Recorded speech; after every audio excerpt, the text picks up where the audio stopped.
Yasu Malagedo.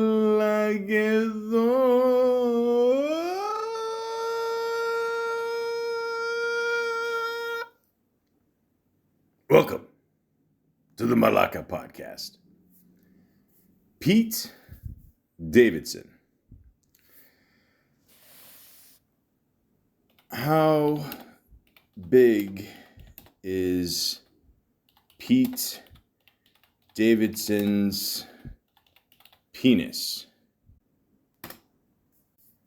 Per Nylon, a now deleted tweet from Grammy winner Ariana put the comedian's size at 10 inches. Ooh, Madonna mia. Is that a word? Givenchy? Really? Okay. Face had also written huge on his burn book page as she big time flattered the man she nearly married. Well, ladies and gentlemen, meet the Tommy Lee of Saturday Night Live.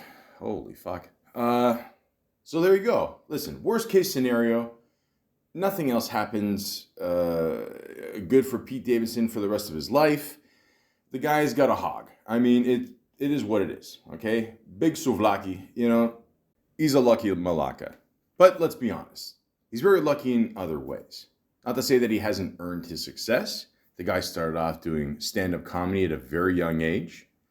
Even his mom would drive him to the gigs, which I think is pretty sweet. I got to be honest. So it's good to have the parents' support. They believed in him at a very young age. Now he's on Saturday Night Live, doing movies. And of course, the list of women that he's had sexual relations with. He's ranking up Wilmer Valderrama numbers. Now, if you have no idea who that is, he played Fez on the 70s show. And if you're ever on YouTube, which we are every 10 minutes, put in Wilder Valderrama, I think that's how you say his name, interviewed by Howard Stern. And it's phenomenal. But again, Pete Davidson seems like a pretty cool dude. And I figured, you know what? Let's talk about him. So I got to refer to, of course, Wikipedia, because we all know how reliable they are, the free encyclopedia. You get what you pay for, of course, guys. And let's talk about him. Peter Michael, that's my name, Davidson, born November 16th, 1993. Fuck, I feel old. Is an American comedian, actor, and writer. He has been a cast member on the NBC late night sketch comedy Saturday Night Live since 2014. He has also appeared on the television shows Brooklyn Nine-Nine, Guy Code, While In Out, or While In Out, I don't know. He's got a lot of kids. And Philosophy.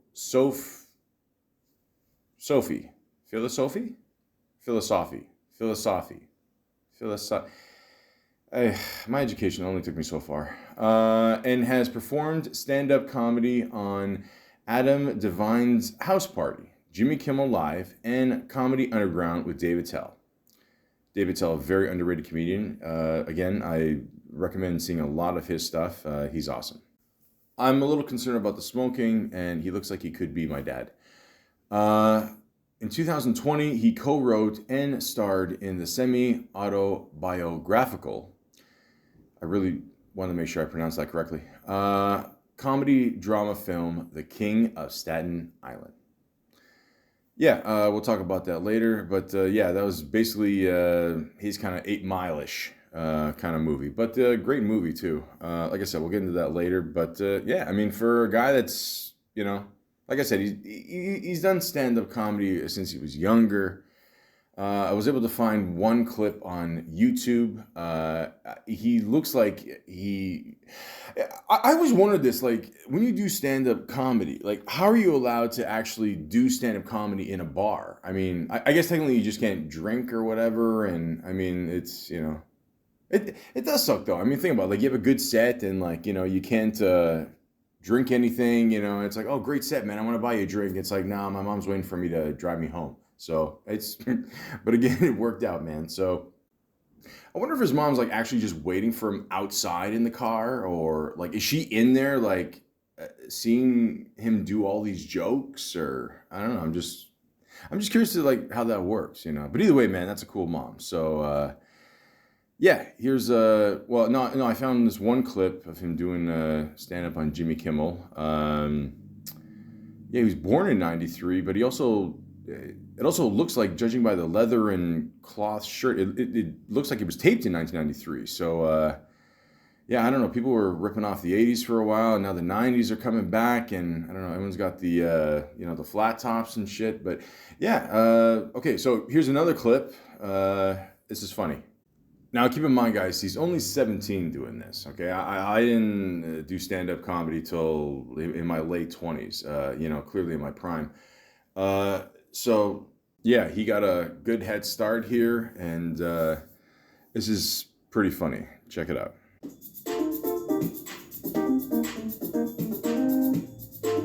Yeah, I am 17, so unfortunately for you ladies, you know, keep it down, you know, because you'll go to jail.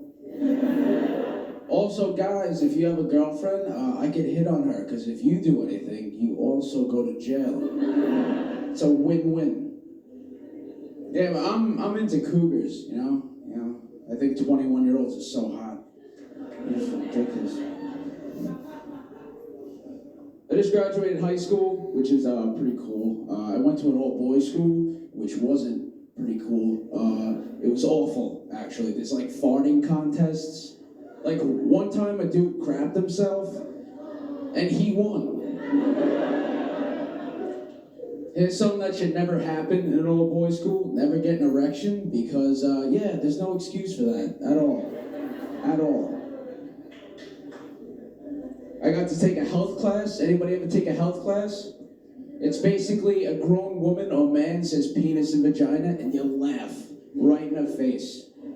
I got a Christmas break assignment for my health class. Listen to this. What is your favorite disease and why? And I didn't do it. And I got in trouble. She's like, why didn't you do it? I'm like, I don't know. I'm not a big fan of diseases, let alone have what I call my favorite. It's like one of those messed up Facebook quizzes you get. Like, what disease are you? Hepatitis in the house. I know you guys are a little creeped out. I'm aware I look like a white black guy, okay? You know, I'm tall, I have big lips, I like white bitches, you know? Somebody told me the other day I look like John Cryer, the gay dude from 2.5 Men. Yeah, that's not a compliment. I don't know. Like, nobody wakes up in the morning happy like, yeah, I look like John Cryer, awesome. No, it's awful. Because it's like one step away from Steve-O from Jackass. That's what it is.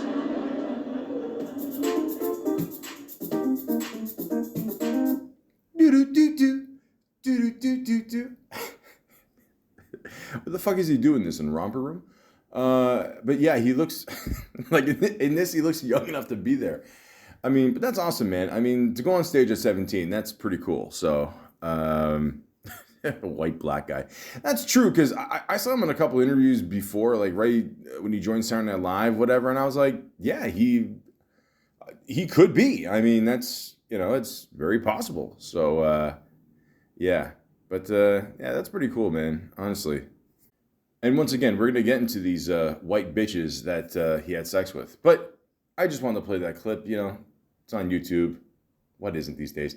But, you know, it's pretty cool, you know. Just him doing his thing and, you know, having the support. I like that. But also found some other facts on Pete Davidson because, I got nothing else to do on a boring Sunday. Just chill. I'm not a churchgoer. I don't, you know, I'm Greek Orthodox, but, you know, I don't know. It's just more sitting up and down, up and down, up and down in church. You know, it's good cardio. So it says here he was bullied in school. Join the club. Davidson was raised in Staten Island. Oh, God, sorry. And attended 3 high schools. St. Joseph by the Sea High School. Shut up. By the Sea High School? That sounds like something here in Dawson's Creek.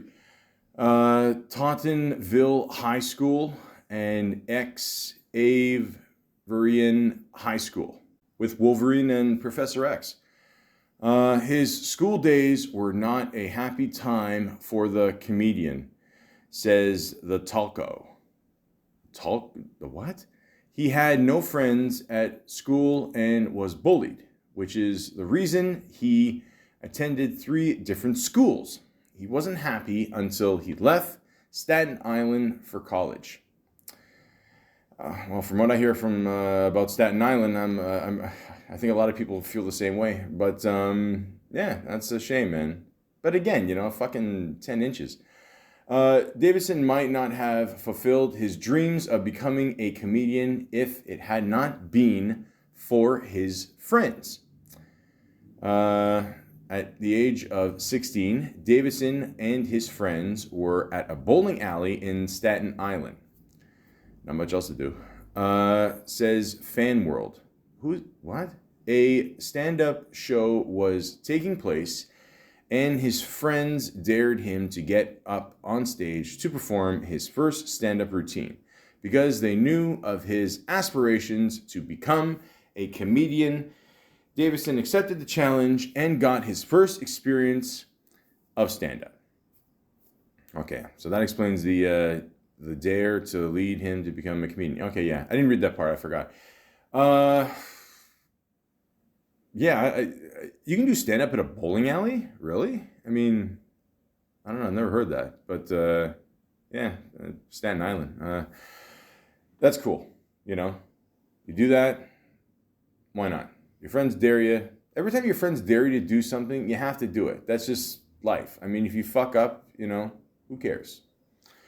Davidson was diagnosed with Crohn's, is a Crohn, no, there's no I there. Crohn's, that disease, in his teens, says Intity. I pulled a Sean Connery there in Celebrity Jeopardy. Latoots now! This is a chronic condition that causes inflammation and irritation of the digestive tract. This man's always so skinny. The cause of the disease is unknown. I wish I had that. No, I'm kidding. No, I'm just jealous of people that are skinny, with big dicks. I'm just saying, things. I don't know. It's okay. I got a good voice. I've been told that. But Davidson manages his condition with medication. Davidson also suffers from a mental health issue called borderline personality disorder, which is a condition that affects just under 6% of the population. This condition limits his ability to regulate his emotions and control his impulses. As in other words, ladies and gentlemen, he is perfect for Saturday Night Live. He suffered a personal loss in the 9/11 tragedy. A dater that is ingrained in his brains. A dater? What? Who wrote it? What website is this? TVOvermind.com. Fuck. I mean, yeah, you guys have seen before, I've read shit, and again, not the best reader. I'll give you that. Me know nothing. But, a dater that is ingrained, fuck, who cares?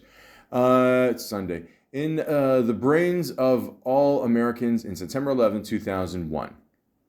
This was the day of the terrorist attacks that are now referred to as 9/11. This tragic event had a huge impact on those involved and on the whole nation. Pete Davidson suffered a personal loss in the 9/11 attacks as his firefighter father died. And yeah, I heard about this before, and he talks about it in the movie too, and yeah, that's sad, man. Honestly, shit, I remember that day. I mean, I remember waking up late, actually, and then I turned on the radio, turned on Howard Stern, and The second plane went to the second building there, and I run downstairs, and I saw it on TV, man, and yeah, that was a crazy day. I mean, these poor firemen that just go in there and just doing their job, and a lot of these guys, they suffered from problems later on, because breathing in all that shit, and unfortunately, Pete Davidson's dad passed away. Sorry to hear that, man. I mean, my heart goes out to him. That sucks. And like the worst part is too. So I think Pete Davidson's mom and his dad got a divorce, and it was like right before I think 9/11, and she wasn't able to get the benefits, like from being a fireman's wife, and that sucks too, man. So I mean, my heart goes out to that family, and to everybody. I mean, I got a friend that's a fireman. He's doing this thing. I'm not gonna say where. I don't know. It's that's his business. But in all honesty, I mean, these guys work their asses off, and see a fireman, buy him a meal, get him a coffee, get him laid. We got to do something for these guys. You know what I mean? So I think when they go shopping, like for the firehouse, like at supermarkets, I don't know. I think that's where they clean up most with ladies. But speaking of ladies, again, Pete Davis, forget it. So, So again, I mean, it's not like a dick or nothing, but yeah, again, so, he's got the 10-incher, he's got the fame, he's got the, my dad died in 9/11. I mean, this is like all the recipes to get laid for the rest of your life. So, again, but I'm making a joke, but I'm just saying, in all honesty, it's tragic this happened, and God bless these guys, man, even still going out, and rest in peace to everybody that we lost, for sure. So,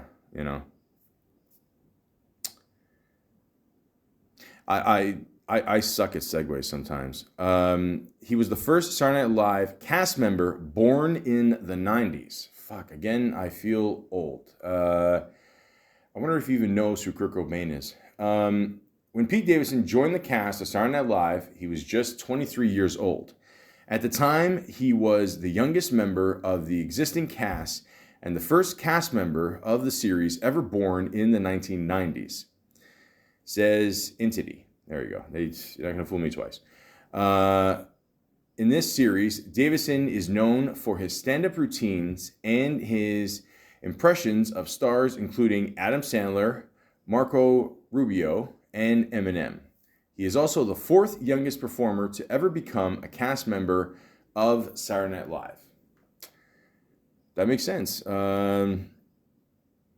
Sarah Silverman, I remember she was very young. I think she was only like 20 or something like that. And then in the late 80s, they had Anthony Michael Hall and Robert Downey Jr. And again, it was a dick move with the whole Rolling Stone thing. I mentioned this before on my Saturday Night Live podcast. And it was a dick move, just putting him as the worst cast member. I mean, okay, yeah, we get it. You want the attention, whatever. But yeah, so I assume he's somewhere in there. But I remember when he first joined the cast, I was working somewhere, and I told my one buddy, yeah, he's just, new cast guy, and he's very young, and he's a pretty funny guy. And me personally, what I like most, what Pete Davidson does on Saturday Night Live, I think where he shines the most is when he's on the news segment, whatever, and he just goes on his rants or whatever, just talks about a bunch of stuff. It's basically him just doing stand-up, for a few minutes. So Chris Rock was always great at that as well back in the day. I mean, Chris Rock does say that he wasn't funny on Saturday Night Live, but he was always funny when he did that. So,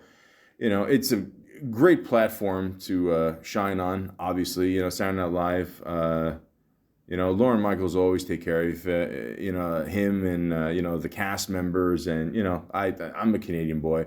I love Lorne Michaels. That, Kids in the Hall, I mean, he's awesome. So he knows what he's doing there, maybe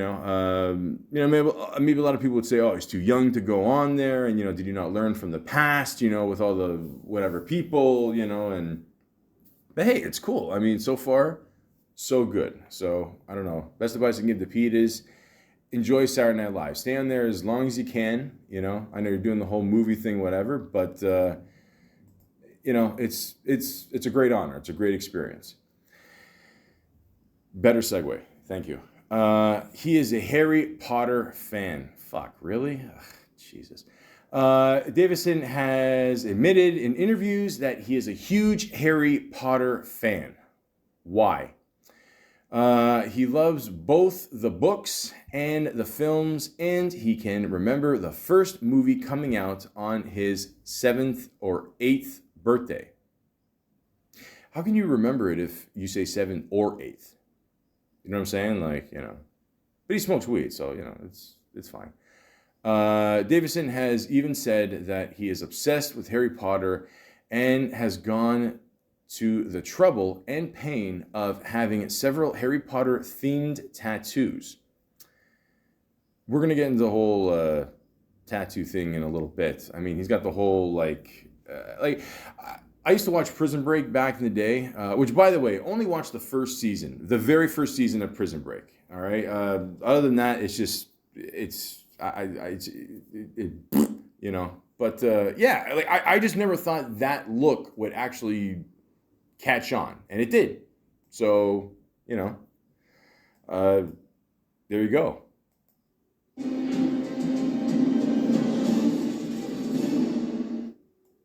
Thank you. Point is, you know, it's his body. He can do what he wants. Okay, it is what it is. So, you know, Harry Pothead. I like that joke from Scary Movie too. Okay, so when he was dating Ariana Grande, oh yeah, I remember that. Yeah, and then she came out with the song or something, you know, Next or something. Yeah, you know, it's glad to see people don't hold a grudge. They posted pictures. I mean, literally, his cock is probably as tall as Ariana Grande. I mean, it's, you know, it. I mean, here's my theory. I'm pretty sure that he never dated Ariana Grande. That was just probably his dick. You know, they posted pictures on social media of themselves dressed up in Hogwarts gowns. I gotta see this shit. Hold on.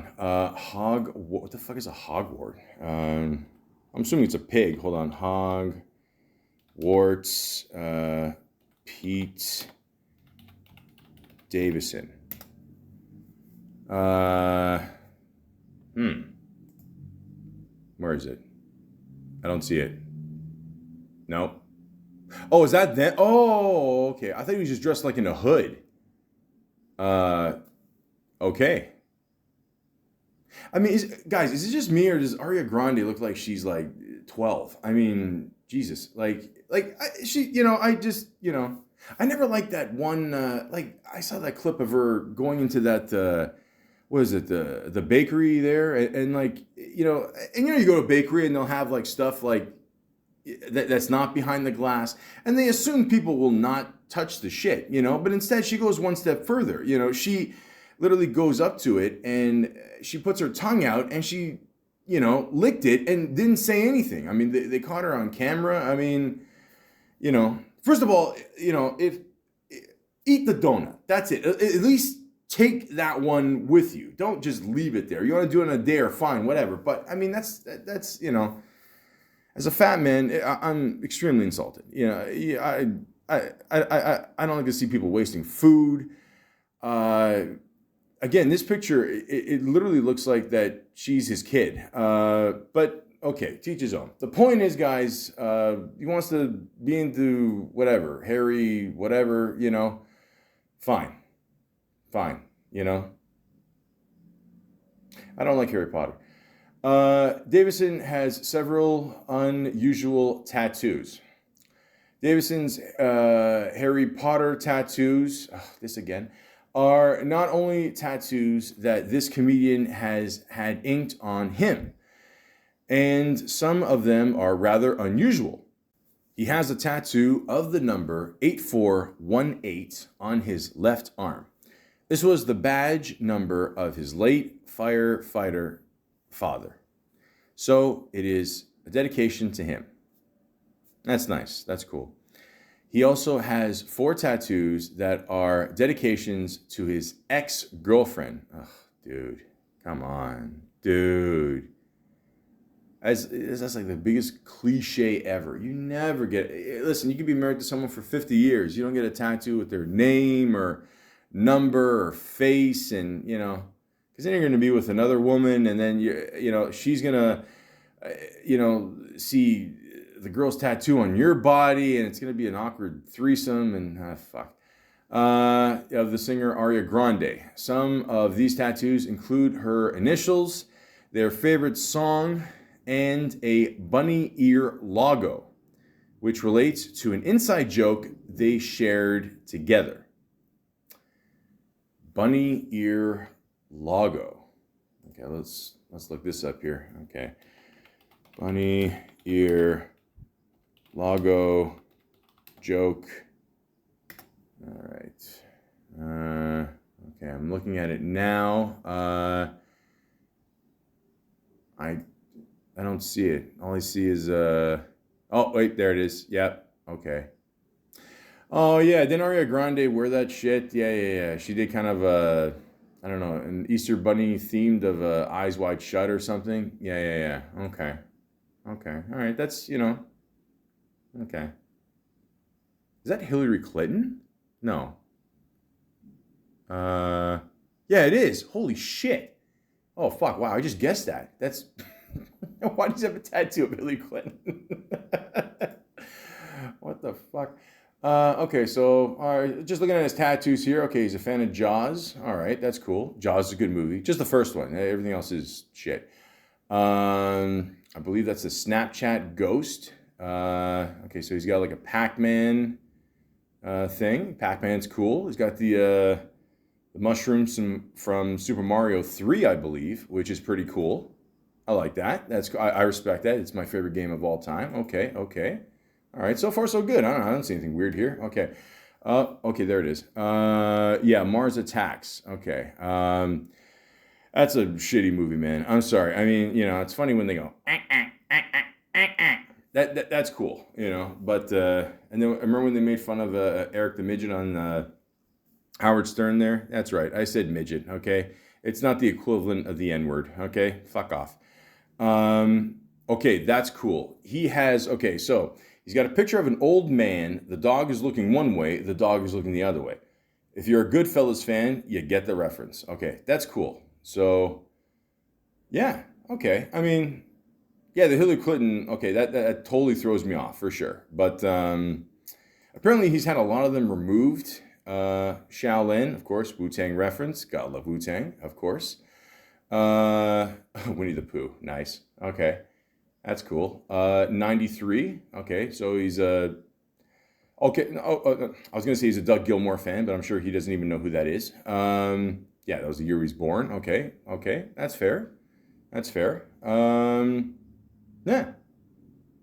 Okay, so he's got a triangle. Uh-oh. We all know what that means. Illuminati. Yeah. Okay. First of all, if you're a moron and you believe in that shit, as a little side note here, I'm going to get sidetracked here, but if you believe in the Illuminati, you're fucking stupid, okay? I mean, even if it is, out there, whatever, secret society,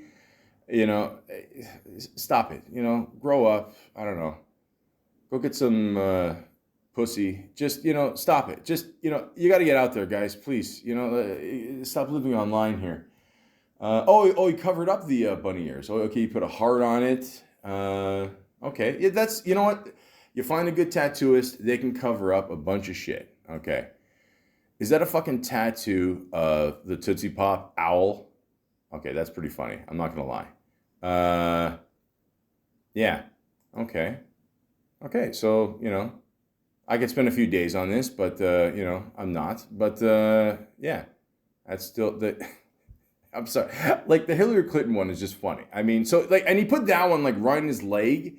And, like, like, even if he wears shorts, it's going to be seen. He puts it on the outside part of, looks like, his right leg. Yeah. He's wearing the 1980s striped socks. Respect on that. But, yeah. There you go. It's your body, guys. You can do what you want with it. You know what I mean? It's... I just never thought this look would catch on. Never. After Prison Break, I never thought that. But again, living in a generation where, people put stupid shit on their face, and then they tape themselves online, and, they face 49 years in jail, and then they snitch on everybody. Fucking 6'9" Malaka. The point is, you know herpes? What does that say? No. Oh, no. You know bupkis. I'm sorry. Is that what that says? Fuck, I can't even read that. I don't know. It's below the nip. A keyhole, which, that's a big-ass keyhole. Bada bing. Okay, you know what? Ladies and gentlemen, I'm just going to stop right there. That's how much he loves The Sopranos. And actually did show up on an episode of Talking Sopranos, which I thought was pretty cool. So, yeah. Okay, so you know what? I'm just going to stop right there. It's my favorite show. That's it. Boom. So, again, guys, your own body. You want to do a bunch of shit to it and then have the shit removed later on for, I'm assuming, 50 times the money? Go for it. Bill Hader recommended Davidson to Saturday Night Live producers. Guys, give me a second here. Let me put my hands together. Okay. Bill Hader, you're a genius. I love you. God, it's me again. How's it going? Yeah, you're still working on COVID, eh? Okay. If you could please have something nice happen to Bill Hader. I know he's on the great show Barry, and he's absolutely killing it on that show. Okay? Thank Bill Hader, for being such a genius and being a nice dude and recommending Davidson, because again, guys, I've said this before and I'll say it again. When you're in this business, not that I am, I'm just a dickhead with a podcast that 3 people listen to, but in the end, or just anything in general, you want to pay it forward. You want to help someone. You see someone with talent, recommend them, for stand-up or, TV, movies, whatever. That's what you do in this business. So Bill Hader's a cool motherfucker for doing that. But I digress. Becoming a cast member of SNL was a big deal for Davidson, both personally and professionally. He can thank former SNL cast member Bill Hader that he got the opportunity to audition, says Complex.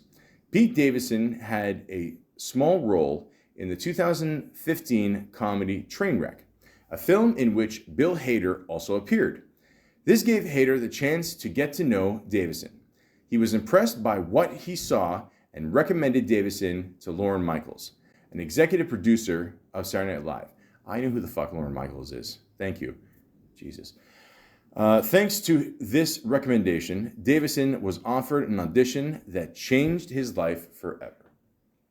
That's beautiful. I love hearing stories like that, honestly. Again, you want to pay it forward. You see somebody that's funny, why not recommend them? That's cool. So, yeah, I did not know that. He had a very small role in that movie, but we'll get to that in a bit. He uses dark observations to influence his work. Again, buddy, join the club. Davidson's style as a comedian is predominantly dark humor. He has said that he finds looking for something funny in something tragic as cathartic, says Complex. As inspiration for his stand-up routines. Complex. That's a good. They show good segments on YouTube. Anyways, he uses his own experiences and his observations of life. He has even used his father's tragic death as inspiration for his work. While many people find his style hilarious, there are others who think it is depressing or even offensive.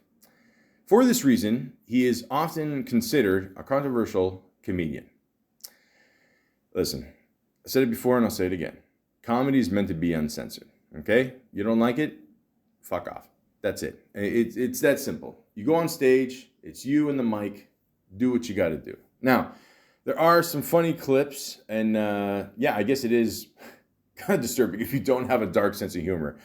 Me, clearly, I don't care. But, and he's just talking about his father, and it's his father. If he wants to,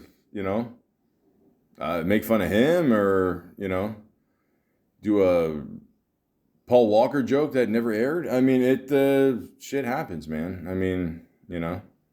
It is what it is. Listen, you live this life, you got to be ready to make fun of some people. And I'll just say this. It's, yeah, penis size, forget it, it's not even close. But at least we have this one thing in common. Can Joe Biden shut the fuck up? Like, stop. Like, who are you? Stop talking. You have one song that was in Mean Girls. Go fuck yourself. Okay. You fucking old tool bag.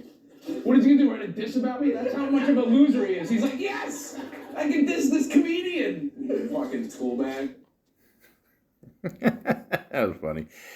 But yeah, I did a podcast on I Hate Joe Budden. But again, you live this life, guys. You got to put everything out there, especially in today's world, with the internet, Twitter, Twatter, Twitted. Most of you guys are idiots for doing this shit. But yeah, who cares? Put your opinions out there. See what sticks to the walls and just go for it. Who cares? So that's it, man. By the way, that interview, again, you can see on YouTube.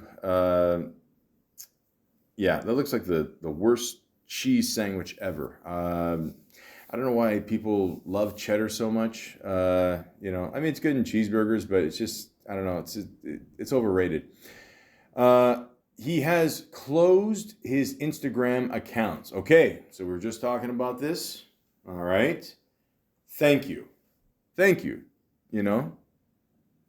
for being a younger guy, He proves he doesn't need this shit. Thank you. I mean, there's no fucking point, man. Holy cow. Like, Jesus. Pete Davidson was once a very active on social media. However, he closed down his account following his breakup with Ariana Grande and after posting messages saying that he felt suicidal. Prior to the closing of the account, he would post photographs of himself and Ariana. He also put up lots of posts about Ariana's music. Like I said, other than that one song, I don't know any song she does. Her and Big Sean or something went out, and then Big Sean made a joke about Detroit and the Big D, and then her father had a couple words to say about him. But the point is, good. Guys, we put too much shit out there. It's too much, You need to reach me, to tell me how shitty this podcast is. Just call me or text me. That's it, okay? Ariana Grande wrote a song about him. Yes, I did mention this. Let's go through this again. According to 22 Words, Ariana Grande added a track about Pete Davidson to her album Sweetener. It isn't one of those tracks that contain a subliminal message that leaves listeners guessing whether the song is about the singer's ex.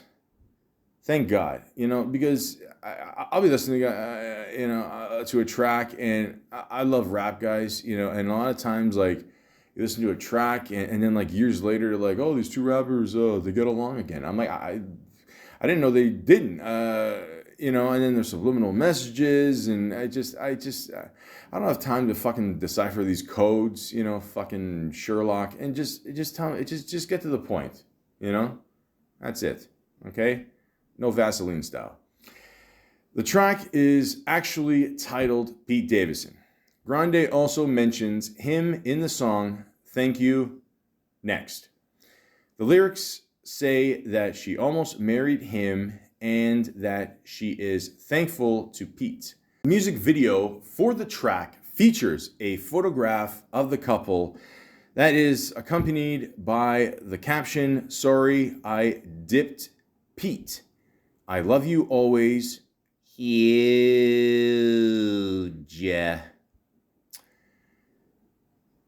I say it like that because Paris Hilton said it like that years ago. I heard it on Howard Stern, and I'm not going to stop. But, okay. All right. Hey, guys, you do what you got to do to sell records, I guess. I don't know what to tell you. I don't know. But rather than just telling someone to fuck off and just, let them be. I went to a bar one time, shocker, and chilling with my buddy there, and, we just both went through some weird breakups, and then the waitress says, you know what? Girls are like buses. They come by every 10 minutes. In Pete's case, 10 means something completely different. Good one. And now for the man of the hour.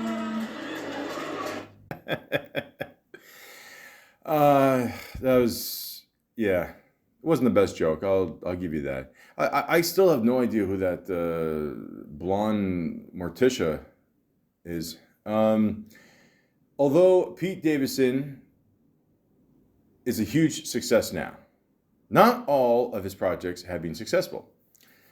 Fascinate gives the example of when he appeared in the title of the Fox sitcom called Sober Companion.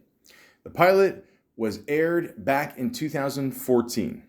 Unfortunately, the pilot was not a success, and the series never aired. This has not stopped Pete Davidson from moving on to bigger and better things in his career. That's true, you make a pilot for a show, which is known as the first episode. Hopefully it gets picked up. Maybe it gets picked up for another, I don't know, let's say 5-10 episodes. Then, they're like, okay, it's good. Then it becomes a season. The rest is history. So, ladies and gentlemen, worst case scenario. Let's say if they made 5 episodes. Fox pays well. He's probably getting at least 20 to 25 grand an episode. Times that by 5, could be 100, 150,000. Ladies and gentlemen, what I'm trying to say is if that's being unsuccessful, then I don't know. That's, bring it on. He has dated 4 famous women. No, it's more. Since he has been in the public eye, Pete Davidson has had 4 high-profile relationships with famous women. He was dating fellow comedian Carly Quiddo between 2014 and 2015. I don't know who that is. I'm Canadian. I should know that. Hold on. Carly. Oh, there we go. First name that pops in Google. Okay. Oh, she's cute. She looks familiar. Where the fuck have I seen her? Hold on. She does actually look familiar. I'm trying to think. She's kind of got the. I don't know. She looks like the chick from the Game of Thrones there. The one that likes dragons. I don't know. She looks so familiar. Give me a sec here, guys. I'm gonna figure out where she's from, because shit like this bothers me. Again, boring Sunday, nothing else to do. Let's see here. Carly Aquino, IMDb. Here we go. Okay, she was actually in Staten Island in the movie. Okay. Jim Gaffigan show. Okay, he's a funny dude. Okay. Yeah, she's stand up. Okay.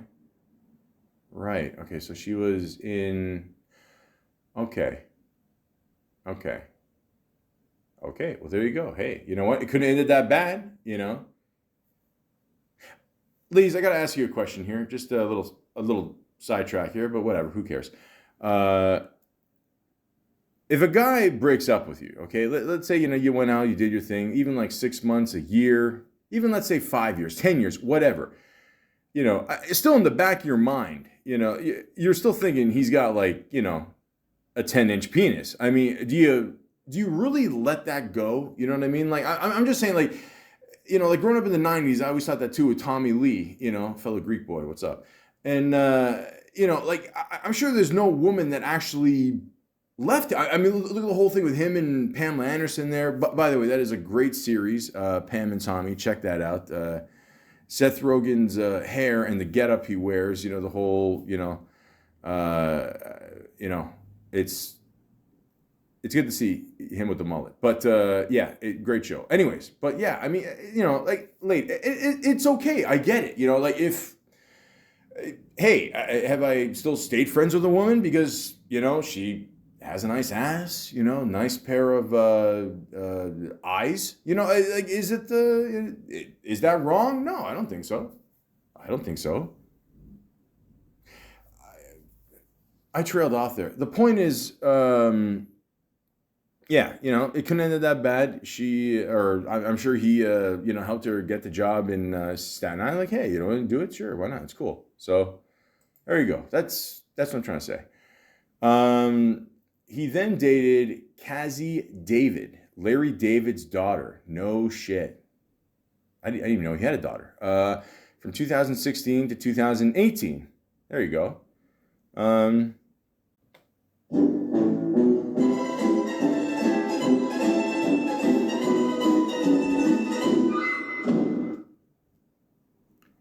I had to do it. That is a funny show. And I learned last season that soap stains. I mean, who would have thought? Following their split, he began a relationship with singer Ariana Grande.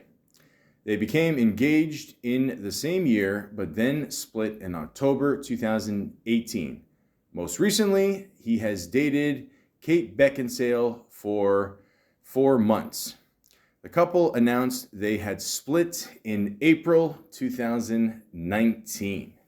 Now, they asked Kate Beckinsale why they broke up. According to Wikipedia here, it says, in response to the media comments about their age difference, he said that such an age gap was new to him and that the media should ask older men in longer relationships with younger women, such as Leonardo DiCaprio, Alec Baldwin, Larry King, and Donald Trump about it.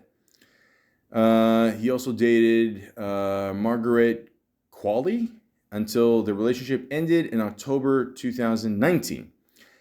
He was involved with model Kaya Gerber. Kaya Berger. I think that's how you say it. Gerber. I always got food on the mind. From October 2019 to 2020.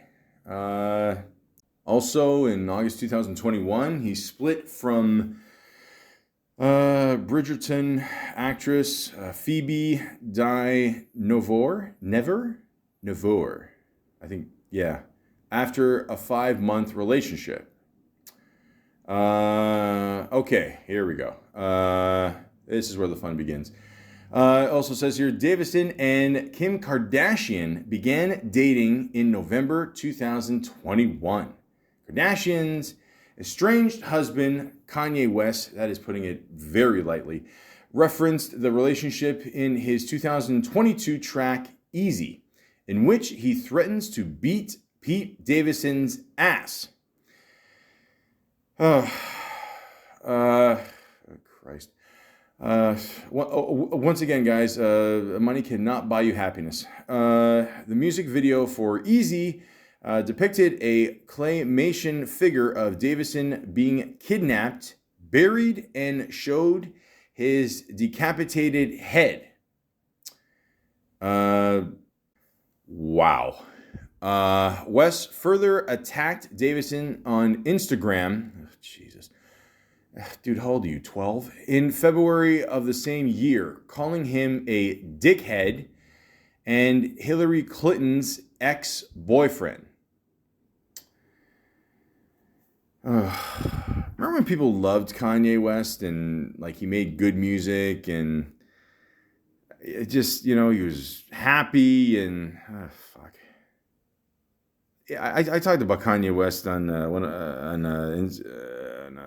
you almost got me saying Instagram, you fuckers, on my fucking podcast. And yeah, I mean, again, my heart goes out to him because he lost his mom way too early. And if you watch the documentary on Netflix there, I forget what it's called. I don't know. They spelled Jesus weird and shit. I don't know. But yeah, I mean, you see the relationship he had with his mom. And those are the best parts of the documentary for sure. I mean, you can see how close they were. And I don't know, ever since then, man, like, the whole Taylor Swift thing. And God only knows how many bridges he's burned, but I mean, dude, come on, what are you doing? What are you doing, Malaka? Fuck, like, what do you think? Kim Kardashian's not gonna go out with another guy? I mean, personally, I think people are just more shocked that it's a white guy. But, 10 inches, fuck, he's far from white. The point is just, let him be, man. I mean, it's sad. You know what I mean? Like, fuck. Good. How good Graduation was? That was a great album. And I don't know. Yeah. 808s and Heartbreaks. I get it. Whatever. I don't know, whatever. But, Jesus Christ. Just fucking get a life, dude. Fuck, just move on. I mean, there's plenty fat asses for everybody. What's it say? Oh, stalking incident. Oh, shit. In March 2021, a woman falsely claimed to be married to Davidson and falsely misrepresented in association with her business. The woman was reported to have illegally entered his home and subsequently faced legal charges. Phew. I'm going to go... like 10 inches. I mean, like my foot is 12. I'm 12 inches. Jesus. That can't be flaccid. I mean, there's no way. Because if it's flaccid, I mean, then you got to figure add another, at least another 2 or 3, right? Even Tommy Lee in the documentary there, or not the show, whatever, Pam and Tommy. I mean, at one point he says, 8.5. So, shit. That's... Yeah, but it's no fun to be stalked. I told that story before about Keanu Reeves waking up in the middle of the night, looks at his bedroom doorway, 4 a.m., and he just sees a woman looking at her. So that's fucking crazy, man. I mean, you guys got to hype up your security for sure, man. Absolutely. But, fuck, this is even weirder. Space flight. Oh, Christ. Fuck. Guys, planet Earth is awesome, okay? I get it. We got the whole, Russian thing to deal with now. But, come on. Just, it's not that bad, They recently brought back Fruity Pebbles to Canada. It's great. In March 2022, space flight company Blue Origin announced that Davidson would be an honorary guest alongside 5 paying customers on board NS-20. A suborbital flight of its new Shepard craft planned for later that month. However, the flight was rescheduled, and Blue Origin announced that Davidson was no longer able to join the crew of the craft. Dude, you dodged a bullet. You don't know what the fuck is up there, forget it. Leave space to Superman. That's it. Just, that's his oasis up there. That and the fuck's it called? The Fortress of Solitude, whatever. The ice castle. And, come on. There's nothing up there. Nothing. You see some stars and, some moon rocks. Fuck, who cares, You want to go to Mars? Why? Fuck out of here. He collects sneakers. All right, well, you gotta have shoes. Pete Davidson has a rather strange collection as he collects sneakers. He has hundreds of pairs of sneakers, far more than he could possibly need. And these are in range of colors. Davidson has even described his collection as a shoe fetish. It's better than Harry Potter. He has a personal net worth of $4 million. I assume this is outdated. He's got to have more than that, for sure. Okay, he ends up marrying Kim Kardashian. He's gonna. Davidson has enjoyed a successful career in the entertainment industry, and this has led to him accruing an estimated personal net worth of $4 million. Like I said, with the whole, if they end up getting married, it could be way more. If he gets her pregnant, it's, forget it. Ka-ching. Just look what happened to Travis Scott, okay? Just don't go to his concerts. Most of this is from his television appearances as a comedian, although some of his money is from his appearances in films. It is believed that he's earned $15,000 per episode on Saturday Night Live. like I said, guys, you don't go on Saturday Night Live for the money. I mean, still, per episode, it's awesome. I'm sure he's gotten a bump since then. But yeah, you do it for the exposure. It's just, it's an honor to be there, okay? Don't even think about the money. I mean, I heard at one point the last, year or two, Will Ferrell was on there. He was only getting $100,000, okay? So I'm sure he gets way more than that for the residuals of Elf alone. So don't worry. He'll be fine. He was on the 30 under 30 list. The fuck is that? By the time that Pete Davidson had appeared on Saturday Night Live for 2 years, he had made his way onto a very prestigious list. What is this? In 2016, he was given a much coveted guys, not COVID, spot on Forbes 30 under 30 lists, says Fascinate. This is a list of 30 people who Forbes believe are worth watching as they are up and coming in their industries and have the potential to achieve great things. This was a clear indication that Pete Davidson was a rising star. Okay, so that's what that is. Okay, so that's a good list to be on. All right, tells you, yeah, he's doing fine, guys. Trust me, He's in the Kardashian family now. He's got money, a hit show, the 10-incher, just Refinery 29 reports that Davidson said in an interview with Variety that he hates Syracuse, New York. This was one of the main locations used for his film, Big Time Adolescence. He said that there is absolutely nothing going on there and that he hates everything about the place.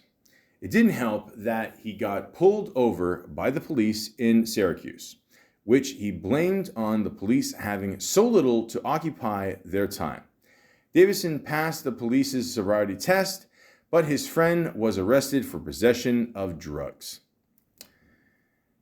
What drugs, guys? Weed? Come on, man.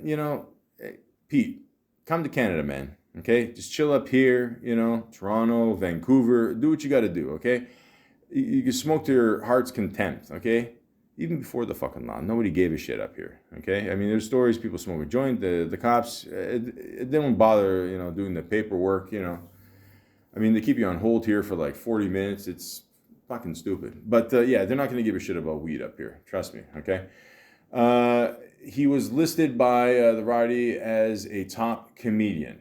Many people consider Pete Davidson as one of the best comedians on television this decade. On many occasions, his talents have been recognized by those connected to the entertainment industry. TV Guide says that in 2014, he was named by Variety as one of the top 10 comics to watch. This means that he had already attracted quite a lot of attention to himself by this time, and he has come a long way. Yes, he has. Again, if you got a 10-incher, I'm pretty sure you can probably come a long way. Okay, the Hillary Clinton supporter. Yeah, we got that. The tattoo. Yep. Next. Big dick. Next. It's kind of catchy. Just stop fucking licking my food. So, yeah, okay, we got the...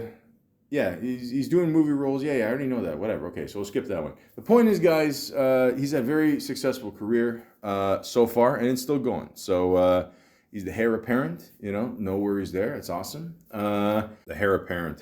Got that from Sopranos. But yeah, it basically just means that he's number one guy right now. So that's pretty cool. But where did he start off? What was his first gig? So of course, we got to go on IMDb. .com here because fuck Rotten Tomatoes. It just it's owned by Paramount. It's a whole fucking thing. Anyways, so the very first thing he was in was a little show called Brooklyn Nine-Nine. I don't mind this show. I mean, it's okay. It's got a very big cult following. It got canceled and then from Fox, I think, and then it went to NBC. I don't know why he just didn't start on NBC. You know what I mean? Because, you had Andy Samberg who, forget, Dick in a Box alone. Forget, the guy's a legend. But, I keep bringing up dicks every like 2 seconds. But anyways, it's a good little show, you know. It's all right. I mean, you know, I think it's a little silly, you know. But then again, we're all a little silly, you know. That one scene I remember was that he had the people line up or something, and I don't know, they start doing Backstreet Boys or some shit just to see like which one was the right person, and he joins in. That was pretty good. I'll admit that. It has its moments. I haven't seen a lot of it, but I don't know. But yeah, that's how strong the show was. I mean, they tried to cancel and then they brought it back to NBC, which again, I wanted to say, I didn't follow up on that because, you know, whatever. You know, Lauren Michaels is on NBC, you know, Andy Samberg is on Saturday Night Live. It just seems like a good fit, you know what I mean? Just, you know, a lot of people say that's Lauren Michaels is a genius there. He's trying to control everything, like the whole late night thing, you know, with NBC, get his people there. You know, why not, man? It's fucking awesome. So, you know, shout out to Lauren Michaels. That guy is just, he's great. I love him. But yeah, you know, it's a decent little show. Still going. I think it is. I don't know. It says 2021. I just assume it's coming back. I don't know.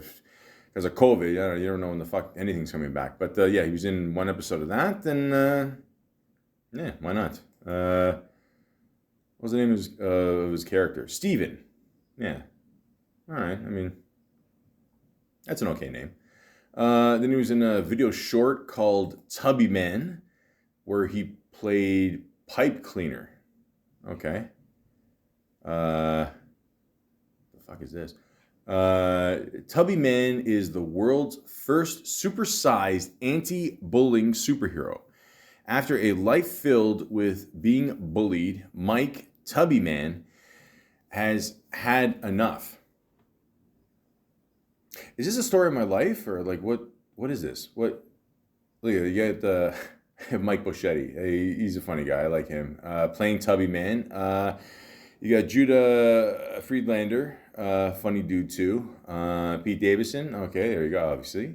Donald Rawlings, love him. You know, Chappelle Show. You know, just because of that, legend. There's no actual picture. So I was just curious to see what Tubby Man looked like. I mean, if he looked like a, you know, a bald fat guy, I don't know. I got a couple questions, but let me look up here. Tubby Man. There's a lot of things that pop up here. Hold on. Let me narrow it down here. Hold on. Tubby Man TV show. Okay, you got, I mean, first of all, the same pictures just show up again. But Mike Boschetti dressed up like fucking a pumpkin. Okay, that's, hey guys, it's worth checking out. I couldn't fucking tell you. But yeah, if you want, go for it. What's next? Archie Black has a short he did. Don't know what this is. Archie Black is a legend in the stand-up world. For 30 years, he has held the mantle of worst comedian and human being to ever set foot on the stage. Filmmaker Dave Cyrus. Is Cyrus? Yeah, no, because usually Cyrus is spelled with a C, isn't it? Okay. Traveled the country, getting some of the biggest names in comedy. Okay, and then lists a bunch of people, whatever. I talk about. I think I've heard about this guy. I don't know. Like, is this the guy that I don't know? He doesn't shower or some shit, or am I thinking of someone else here? I don't know. Hold on, let me see here. Archie Black. Here we go. Is that him? I don't know. No, it says something to do with a conference here. I don't know. What? Okay, so yeah. Whatever. He goes on stage. He's not very good. What are you going to do? If you're still making money after 30 years doing stand-up comedy, beautiful. Who cares? What do we got here? School dance is...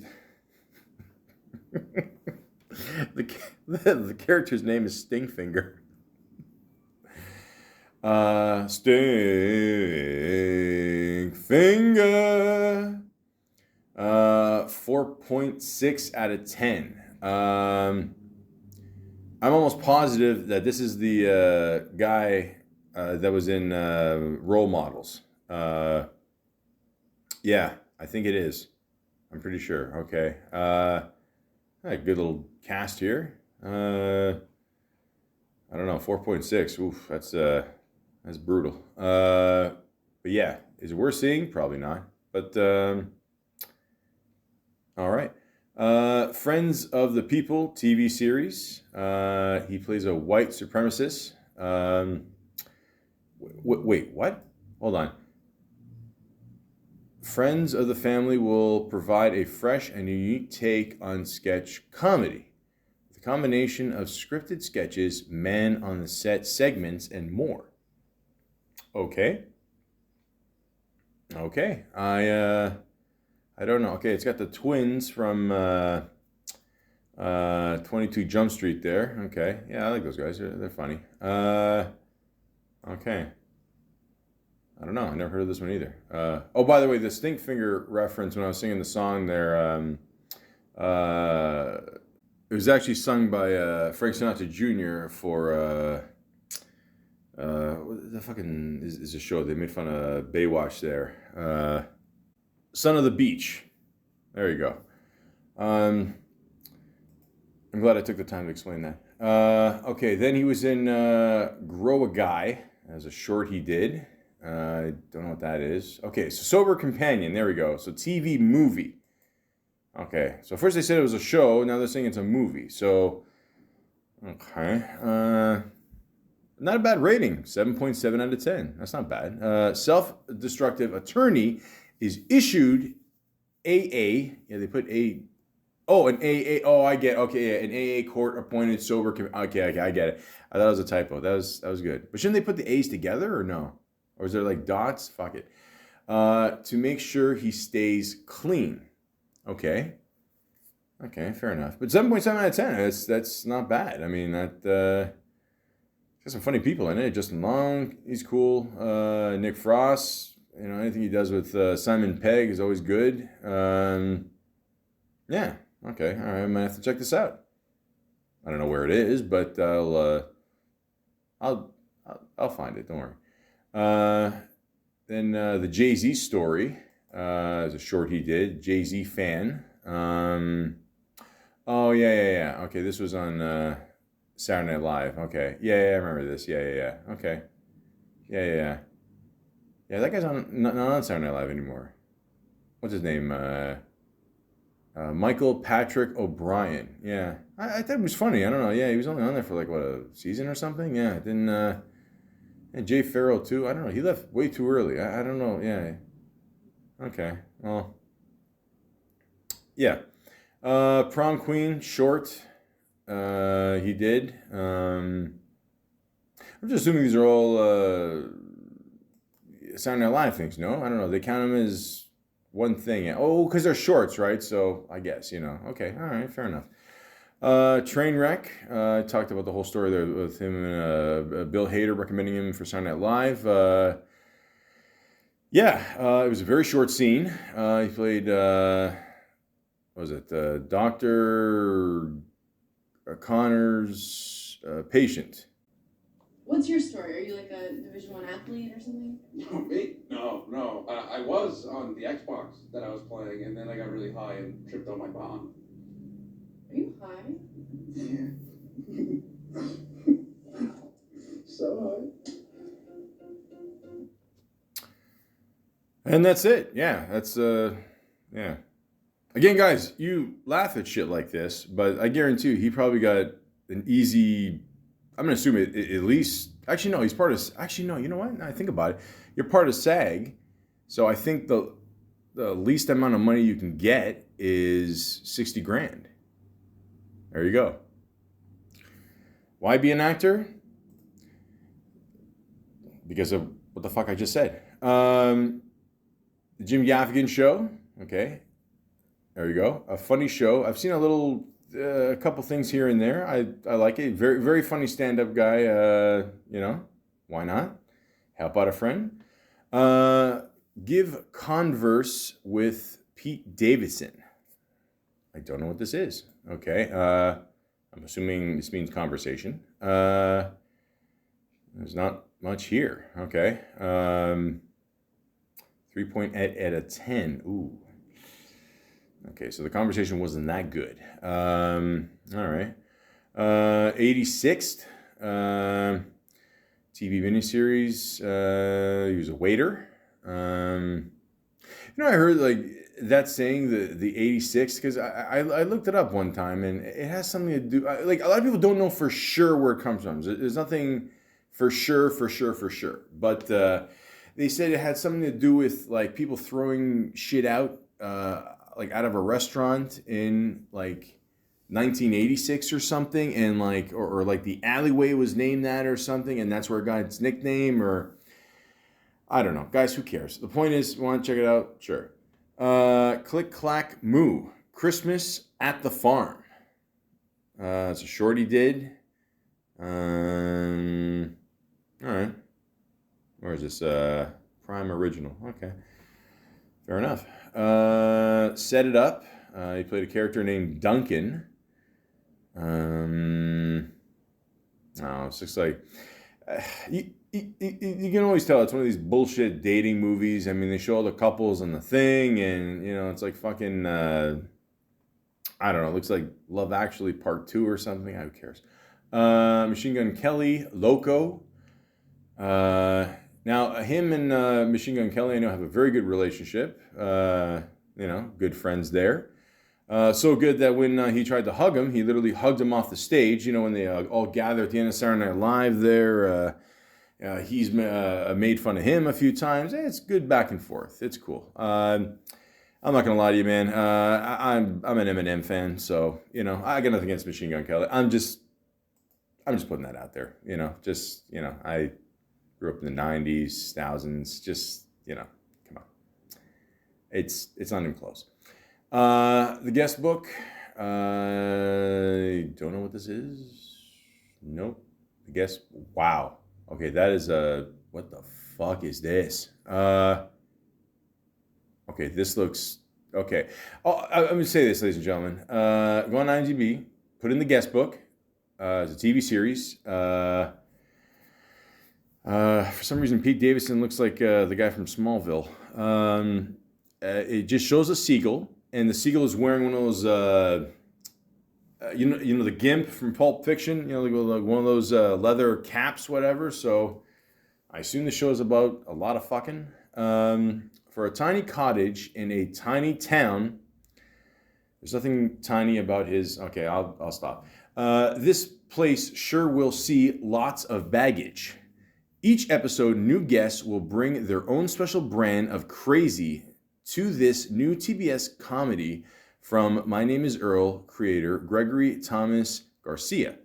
Now, My Name is Earl is a very funny show, or at least, I mean, like the first season was really good. And after that, they kind of lost track. It became more about the trailer park they lived in. I don't know, like the whole point was, he's gonna do things off the bucket list, whatever, and make things right. And it was good. It was a good little concept, but I don't know, it lost steam there. But yeah, I don't know, this kind of looks like an interesting show. Shows a picture of Pete looking into the camera and holding a picture saying, "Want to go to the beach." Okay. If it's a beach with seagulls like that, absolutely I do. Oh yeah, I gotta see this freak show. I'm just assuming this beach is somewhere in Europe, but yeah, why not? Why not? Check it out. I haven't seen it. I don't know. I'm just saying, check it out. But it's got a pretty decent rating. 7.2, not bad. So yeah, do what you gotta do. What Men Want. He played a character named Danny, and he was uncredited. Okay. Who cares? You know why? Because in the end, you still get paid. So why not? I've never seen this movie. I like Tracy Morgan. Taraji P. Henson. She's been doing it forever, too. Yeah, I mean, both these people. Yeah, okay. I don't mean that in a bad way. I'm just saying, like, I've seen him, do their thing for a while. So there you go. Yeah, if you want to check it out. I don't know. I've never seen it, so I don't know. I got nothing. Big Time Adolescence. Okay, so I just stumbled upon this movie just randomly. 7 out of 10. Yeah, it's a pretty decent rating. I would strongly recommend this show. If it was a show, it's actually a movie. I don't know. Now I'm losing track here, but I don't know. I was gonna do another podcast today. Fuck it. I'm tired. I'm just gonna do this one. The point is, so the whole plot of this movie is a suburban teenager comes of age under the destructive guidance of his best friend, an aimless college dropout. Okay, so the whole point is Pete Davidson went out with the kid's sister, and I don't know. I'm assuming there's at least like a 10-year difference here, or whatever, or something like that. And they're both still friends. Like they kept the friendship after. It sounds weird, but it's a pretty good movie. I mean, I gotta say, Pete Davidson did a great job with this one. He's not. This is the only thing I've really seen him in where he's different. You don't think of him as Pete. I mean, he's kind of a dick in this, like in scenes, and I mean, you'll learn. Okay, you can't look up to this Malaka, who has got nothing going for him. But at the same time, when you're a younger kid, you look up to older people because they're older, and you think, oh, it's whatever. And then you grow up, and you're like, yeah, no, these people are fucking losers. So, but Pete Davidson does a great job in this role. So. It's a Hulu original. I think that has something to do with Apple or something. I don't know, whatever. Or I don't know what the fuck is Hulu. Is Hulu NBC? I don't know. It's something, whatever. The point is, you got a chance, check out this movie. I highly recommend it. And this is actually one of his better roles that he's done, for sure. So it gives him a chance to show off his real acting talent in this one. And yeah, there you go. He was in The Dirt, the movie, which is about the whole Motley Crue, how they started and all that.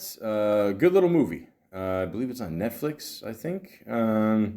Yeah, good little movie. Okay, so check out how rock stars actually lived, before Instagram and Twitter, or else, forget this shit would never fucking fly today or just happen. I mean, forget it. The careers would be over in like 2 hours. But yeah. Great little movie. Check that one out too. And of course, like I mentioned before, and I'll, say it again probably in the future, Saturday Night Live. So, like I said, before Saturday Night Live,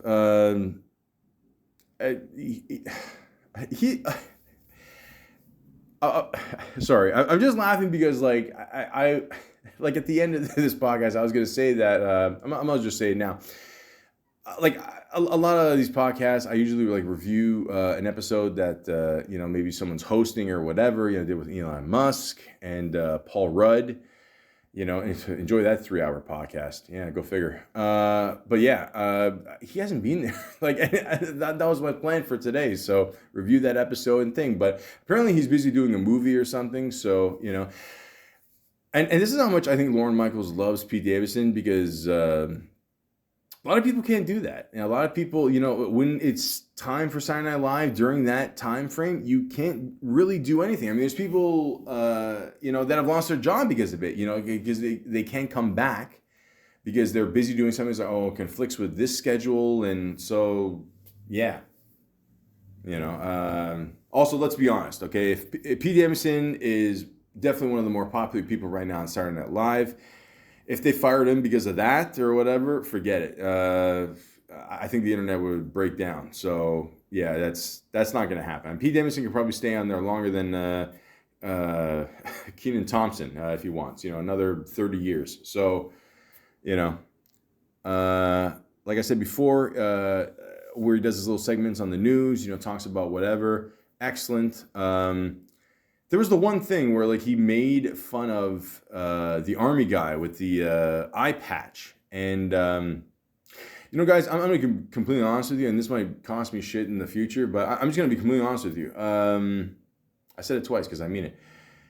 When he did that joke, I didn't know that was a real person. And then I found out afterwards, like people were giving him shit. I'm like, why are they giving him shit for? He's just telling a joke. And like, it was an actual army guy. And I was like, oh, fuck, dude, you're going to... One thing you do not do as an American on television, ladies and gentlemen, is make fun of the fellow army men or women. You know, I shouldn't make fun of army period. Yeah, people. Period, man. You're treading on thin waters, man. These guys are dying for us. You know. Yeah. So that was a that was a bad millennial move. Yeah. But then he the next week they had him on there. He got a phone call with the Ariana Grande ringtone. You know, "Oh, what's up next?" Yeah, so rubbed it in there a bit, and he got his shots in, and it was all good after. So no harm, no foul. But yeah, I think that's where he shines the most, man. Him doing that for sure. And then he does that other character, the okay, all right, okay. It's a funny character, but they're doing it too much. You know what I mean? I haven't seen it for a while, but then I haven't seen Pete Davidson on Saturday Night Live for a while, so I don't know. Yeah. So, I don't know. What other sketches has he done? I mean, some sketches, he literally just shows up like for 2 seconds. I mean, there's that one where they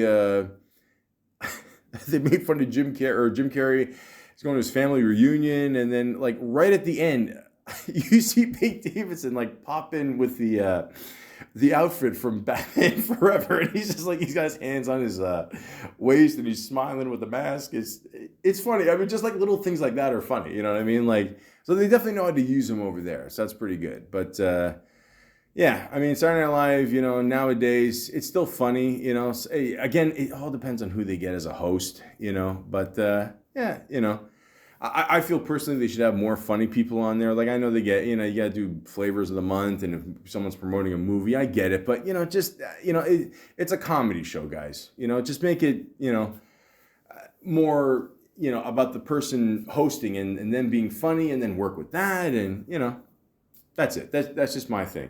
Also, where's the funny fat guy? I'm just, where? What, Bobby Moynihan left a couple years ago. I miss Drunk Uncle. Can you bring him back, just for a little bit, just do a little, come on, just saying. But, yeah, Pete's doing a good job there. And, yeah, I think he said a couple years ago he wanted to leave. I'm like, dude, what the fuck are you thinking? Yeah, you're on a roll here, dude. You want to take a break? Fine. But, just, you got a good thing, man. Lorne Michaels, if he likes you, he'll always have your back. So that's awesome. Then he did a movie, The Angry Birds Movie 2. Obviously this is from the app, whatever.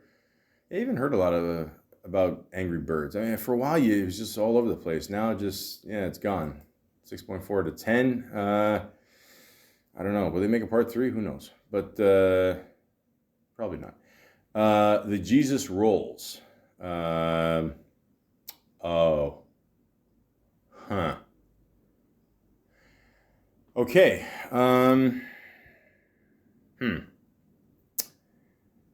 Well, first off, ladies and gentlemen, let me just start off by saying this. The Big Lebowski is one of the funniest movies of all time. Even for years, guys, I'd love to do a top 10 funniest movies of all time. I got a feeling I'm going to do it. I'm going to forget something. I'm going to forget to mention a movie, whatever. But I would absolutely say with a lot of confidence, The Big Lebowski would be in my top 10. And it should be in a lot of people's top 10. It probably is. But this one I've never seen. I kind of heard about it, and then I saw the rating, 4.4 to 10. I'm like, fuck. Yeah, so Pete Davidson is in this movie. I mean, it is based on the John Turturro role. The character that he plays, Jesus. 8-year-olds, dude. So, that's so fucked. But anyways, I don't know what happened with this movie. I didn't do well. I don't know what to tell you. I don't know. I don't think it was in theaters. I don't know. During COVID, I think it came out, right? Yeah. Oh, no, it was before COVID. Oh, there you go. Okay. Now you got no excuse. So, it doesn't say here. John Turturro directed it. Oh. Okay. Yeah. Yeah, a lot of people in this movie. You got Pete Davidson, J.B. Smoove, Christopher Walken, Tim Blake Nelson, Susan Sarandon, Bobby Cannavale, damn. Yeah, what the fuck happened here, guys? I don't know. Just maybe it just fell flat, I guess. I don't know. You know, I mean, he did say nobody messes with the Jesus, but I mean, you know, this, yeah, somebody fucked this up big time. So, okay, well, hey, you know, just guys, watch The Big Lebowski. You know, that's, I think a lot of people just want to forget this ever happened, you know, but, you know, if you're that hardcore of a Pete Davidson fan, you want to see him in this. I don't know how long he's in the movie. Well, we all know how long he is, but the point is, if you want to check it out, go ahead. But in 2020, you know, right in the middle of a fucking pandemic, okay, he definitely redeemed himself. And he came out with the movie, The King of Staten Island. And I've probably seen this movie, I think, like 3 times. Great movie. It's got good, you know, replay value. A lot of people say this is one of Judd Apatow's better movies. I agree. I think it's a great movie, you know, and like I said before, it's loosely based on Pete Davidson's life. You know, him coming from Staten Island, you know, the people he dealt with, you know, the situation with his mom and his dad, you know, passing away in 9/11. And what does it say here? It says here, Scott, which, by the way, he is a big fan of Kid Cudi. I like Kid Cudi, too. He's a good dude. Which, by the way, I heard he went on a dinner with Kid Cudi, Kanye West. Oh, the irony. But, and then they didn't pick up the check or something. And I'm like, dude, what the fuck? Like, listen, there's an unwritten rule in Hollywood. And I'm just going to fucking say this, okay? Because if something ever happens to me and, you know, I end up there, I don't know why the fuck I would. But I'm just saying, whoever makes the most money at the table pays for the check, okay? That's it. Plain and simple, okay? That's it. So, you know, Kanye, I mean, come on, man. You know, you got the, you know, at least give him like a free pair of shoes or something. But anyways, so yeah, Kid Cudi's real name is Scott. So I'm sure, and then right in the beginning of the movie, he plays Kid Cudi there, and at the end of the movie, he plays Kid Cudi, and he gave a nice little tribute to his dad at the end there, and this is a very nice movie, very funny, very, you know, it's heartwarming at times too. It's a good little movie. You know, Judd Apatow knows how to, you know, mix in the comedy, but you know, like bring the best out of an actor, you know, in the sense where, you know, like, you know, seriousness and, you know, stuff like that. So he's, you know, he's really good at what he does, honestly. I mean, obviously, you know, For Real Virgin, you know, I'm drawing a blank here. Fuck. Oh, the sun's out. Good. I'm sorry. Well, I got distracted. Yeah, they smoke a lot of weed in this movie too. But yeah, Knocked Up. There you go. Thank you. I feel like I got knocked out. Hold on. Sorry. Scott has been a case of Arrested Development since his firefighter dad died. He spends his days smoking weed and dreaming of being a tattoo artist until events force him to grapple with his grief and take his first steps forward in life. There you go. So basically he's, you know what, he's not even a man-child. I mean, he's not, yeah, he works at the restaurant there, whatever, but I don't know. Like, he's kind of, I don't know, he's a, I don't know, he plays a millennial. That's basically what he is, you know. He plays a millennial that, you know, basically has no computer skills. That's it. So, great cast of people. You got Pete Davidson, obviously. Belle Powley, who does a great job as the girlfriend. Ricky Valez, Lou Wilson, Moses Arias. That dude was really funny in the movie, actually. Mentioned before, Carly Aquilino, Marissa Tomei does a great job as the mother. Maud Apatow, obviously Judd Apatow's kid. She did a great job in this as well. Doing great in Euphoria. Oh, fuck, that show Euphoria. Oh my God. Oh my God. Great show, man. Especially those last 2 episodes. That was fucking crazy. But anyways, yeah, Bill Burr. Bill Burr did a great job. Look both ways. Look both ways. He was great in that. Kevin Corrigan, Keith Robinson. Honestly, great movie, guys. This is a really good, nice, heartwarming movie. And of course, you know, it makes you wonder, like, if it came out in theaters because of, you know, Pete's popularity, you know, the last couple of years. how well, could have this movie done. You know what I mean? Like, we don't know. I mean, maybe it could have been one of those comedies that hits like a $30-40 million weekend, which is phenomenal. I mean, most of Apatow's movies have done pretty well. So, yeah, it's a shame it didn't come in theaters, and, they didn't make more money for them. But, yeah, I highly recommend this movie. Very, very good movie. And I want to say this. Great touch of putting Action Bronson in there. If you know who Action Bronson is, just go on YouTube. He's got the show Fuck That's Delicious. I don't even know if it's still I think it's still going. It's just on everything's on hiatus because of fucking COVID. But he's at the end there. He's fucking great in it too. Of course, he gets his buddy Machine Gun Kelly in it. He's in there. He's great in the the one scene where they go back and forth in the tattoo parlor. It's a really good movie, guys. Very, very good movie. It's one of those things where, because it's based on a lot of his life, he's going to look back one day, Pete, and, say, hey, you know what? I did this in my career. I was able to tell my story, and I worked with one of the better guys, in the business, Judd Apatow, and that's pretty cool. That's awesome. Then he did Real Bros of Semi Valley, and he did a podcast series, Hit Job. Just recently he was in Suicide Squad, which again didn't last long, but again, one of those movies, because of COVID, went straight to video. I think it did pretty well. Definitely better than the first movie. That first movie was a fucking holy shit. I don't know. I still don't know at the end of the first movie, Suicide Squad, like how they killed the person. I still don't know. I have no idea. I've asked like at least like 10, 15 people. Nobody fucking knows. Nobody knows. I don't know. Leave your comments in the section below. The point is, this is a huge improvement from the first one.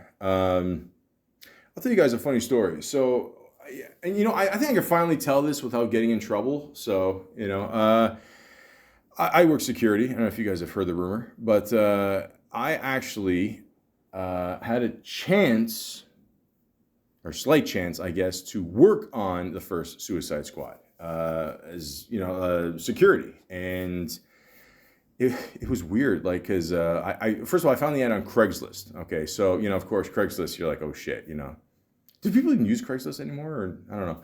But, so, it's somewhere in the area. If you know the Toronto area, it's they have some studio close to the beaches there, like Cherry Beach, whatever. And I meet the guy. I think he's like an ex-army guy, whatever. And we're just going through the place. There's all these posters up, whatever. And we go down, like, way down the basement. And it's just like a makeup room, but there's nothing in there. It's just like, the mirrors, the bulbs and all that. And that's it. He's just like talking to me, I don't know, like, I am, like, is this the end for me? Like, I don't know. So, I'm like, okay, there's some cameras. Someone saw me go in here. Okay. So, I'm just talking to the guy, and he's like, okay, we need, some people for thing. I'm like, okay, cool. No worries. I should mention before, I had to sign papers to that I wasn't going to say anything. But I don't know. It doesn't fucking matter now. I mean, what are you going to sue me for what? Fucking the ending of Rocky V there. But the point is, so I didn't end up getting it, but it would have been a cool experience. And it probably would have been a way better fucking story if I did get it. But I just wanted to put that in there. That's all. But he did want me to guard. The one job for us was to guard Jared Leto. So, and that would have been really cool. I mean, especially the whole, the way he was, like he would send people gifts or something of like dead rats or pigs or some shit. I don't know. So just be next to him and absorb all that craziness. I don't know. That would have been pretty cool. But he ended up, he didn't need as many people as he thought. He just hired a couple of his buddies because he was coming from the States, right? So, and that's it. But, that's my story. And, check out the second one, the Suicide Squad. And, also check out the Peacemaker with John Cena, the spin-off show they did. That's pretty good too. So, There you go. Yeah, Pete was funny in it. He's in the beginning. You'll see. Then he's in a show The Rookie. And he was in a show The Now. And he was in a TV series called The Freak Brothers. It's a lot of cartoons. Like, again, guys, doing voiceover work, you go in there, you do the, hey, how's it going? It's great. Whatever, fuck. And you get paid. It's beautiful. This year he was in a movie, or we're up to 2022. Like I said, guys, he's just getting started, so it's not like when I'm, I don't know. I want to do one on William Dafoe, but I mean, that's going to take at least 2 days. But I just saw The Lighthouse, too. Fuck, that was fucked up. But, sorry, I was just thinking of the ending there. Anyways, Yar, spilled the beans. He's in a movie called I Want You Back. He plays Chaz. Is that it? Chaz? I think it's Chaz. Oh, it's got there you go, Charlie Day. All right. Funny motherfucker. Okay. It looks like more of a dating movie. Jenny Slate. Yeah, she's funny. I like her. No, I've never seen this one. Never seen this one. Looks okay. I mean, 6.6 out of 10. It's one of those ratings where it could be good, maybe not, that 6.5 rating. Yeah, you guys know. You know. Yeah. You mentioned Saturday Night Live again for some reason. I don't know why. All right, go figure. Movie called Bodies, Bodies, Bodies. I never heard of this one either. Okay, let's see. The 6.8 out of 10. I don't know. It seems like a lot of these movies, like he's like he's not listed in the cast. He's not in the movie poster. So you just assume he's in there for like a few minutes. Quick little paycheck. Boom, boom. That's it. Okay. When a group of rich 20-somethings plan a hurricane party at the remote family mansion, a party game turns deadly in this fresh and funny look at backstabbing, fake friends, and one party gone very, very wrong. Okay. You got the Childish Gambino in it, Danny Glover, good dude. Or Donald Glover, sorry, did I say... Is it? Come on, I can't be the first person to ever say that. But anyways, I'm pretty sure I said it multiple times when I did the podcast about him. But yeah, okay. For a second, I thought that was Nicolas Cage in the poster there, but no. Okay, all right. Then he's got a couple things coming up this year. Let's see. It was a Good Morning with You. Oh no, with a U. Sorry, Good Morning with a U. Okay, so it's just okay. Directed by his buddy here, Machine Gun Kelly, Mod Sun, Mode. No, Mod Sun. Yeah, Mode is with the E. Yeah, Ella Mode. Writers Machine Gun Kelly. Yeah, Mod Sun. There you go. Okay. There's nothing, no plot, there's nothing yet. Okay, so I don't know. Okay, so yeah, why not work with a buddy of yours? Well, yeah, why not? Go for it. As a post-production, we got the Meet Cute. He's going to play a guy named Gary. Gary! There's another Howard Stern reference. What would you do if you could travel to your loved one's past, heal their traumas, fix their problems, and change them into the perfect partner? I'd say sign me up. Okay, so yeah, he's going to be in that. Him and the woman from the nerd show. What the fuck's it called? The Big Bang Theory. Here you go. Kaylee. How do you say her name? Kuoko? Or is it Ku? Yeah. Yeah, I think I got it right. Okay. I stand by my story. Yeah. Okay. Directed by Alex Lehman. He's done a couple movies here. Okay. Okay. All right. Well, let's see what happens. Okay. By the way, I mean, COVID. I was literally about to say COVID is COVID. COVID is, I was going to say COVID's almost over. Who the fuck knows when it's going to be over? You know what I mean? But slowly, I think people are, coming out with new movies and all that. So I don't know. It's good to see at least. Filming Marmaduke. He's going to be Marmaduke, the voice of Marmaduke. Really? Okay. I can't see that. I'm sorry. He's really okay. A legendary dog trainer believes he can help Marmaduke become the first Great Dane in history to win the Westminster Champions, I fucked that up probably, trophy. So Marmaduke was a cartoon strip. Did it become an actual cartoon? I don't know. It was just a comic book strip in the paper. Pete Davidson is really? Did Marmaduke talk? I don't remember him even talking. All right, okay. Hey, look, again, easy paycheck. And then last thing he's making is he's filming right now called The Home. He's playing a character named Max. It says here, follows Max, who realizes that the residents and caretakers in the retirement home he started working at hide sinister secrets. Son of a bitch, he stole my idea. No. Directed by James DeMonico. He's done. Oh, okay. He's done all those Purge movies. Okay, I get it. Okay, so this is gonna. Oh, okay. Okay, all right. So we're gonna get a little blood here. I'm assuming. Okay. All right. So far, just Pete's. Yeah, Pete is Max. That's it. That's.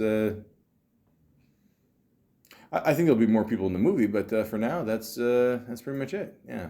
So there you go, ladies and gentlemen. Pete's got a good little thing going here. Actually, what's funny is I heard that apparently, I forgot to mention this before. Marissa Tomei, she saw Pete Davidson recently, and she found out she actually did not get paid any money for being in Staten Island there, the movie. I don't know, like, it came out a few years ago. So what, like, you got to get some better accountants. But so Pete's, busy doing a movie now. And again, I was going to do a whole episode there, make this podcast way longer than it had to be. Again, a Paul Rudd reference there. But yeah, it's just... I can't. So I don't know. This is where it ends. I gotta say the guy's got the. You see, he's wearing there on IMDb. There, if you type in his name there, he's got a blue suit, but then he's wearing like I don't know if it's a kilt or he's got the nun skirt on. I don't know. The boots, man. Fuck.